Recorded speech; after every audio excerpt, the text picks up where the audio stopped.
नाशिकमधील एका IT कंपनीमध्ये मागच्या काही दिवसापासून धर्मांतराच्या मुद्द्यावरून महिलांचं काही शोषण केल्याच्या मुद्द्यावरून चर्चा आणि प्रकरण गाजलेलं आहे.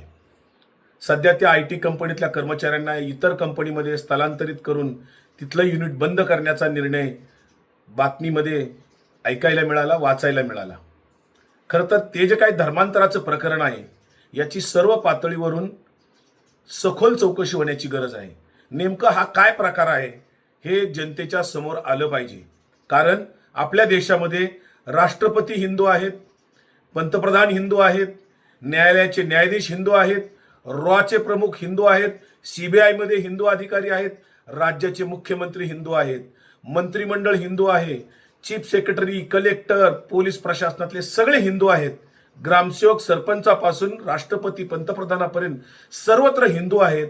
मग हिंदू खतरे में कसं काय असा साधा प्रश्न मला पडतो. कारण सर्व पातळीवर सर्व यंत्रणेमध्ये हिंदू आहेत. मग हे जे काय धर्मांतराचं प्रकरण आहे हे नेमकं काय आहे? त्या कंपनीचा तर काय डाव नाही ना, किंवा जाणीवपूर्वक हे प्रकरण पुढे काय आणलं जातंय का, किंवा अशोक खराच्या प्रकरणावरून लक्ष विचलित करण्याचा हा काय प्रकार आहे का, किंवा अनेक बोंधू बाबा वेगवेगळ्या देवा धर्माच्या नावाने, अल्लाच्या नावाने, मुल्ला मौलवी असतील, बुवा बाबा महंत असतील, हे राज्यभर सगळ्या जिल्ह्यामध्ये आहेत, सगळ्या शहरामध्ये आहेत. याची सखोल तपासणी मोहीम काढली पाहिजे खरं तर. परंतु ते सरकार करायला तयार नाहीये. सोयीस्कर प्रकरणं बाहेर आणून कुणाला तरी राजकीय टार्गेट करून किंवा राजकीय त्याचा वापर करून अशी प्रकरणं जर पुढे येणार असतील तर ते दुर्दैव आहे.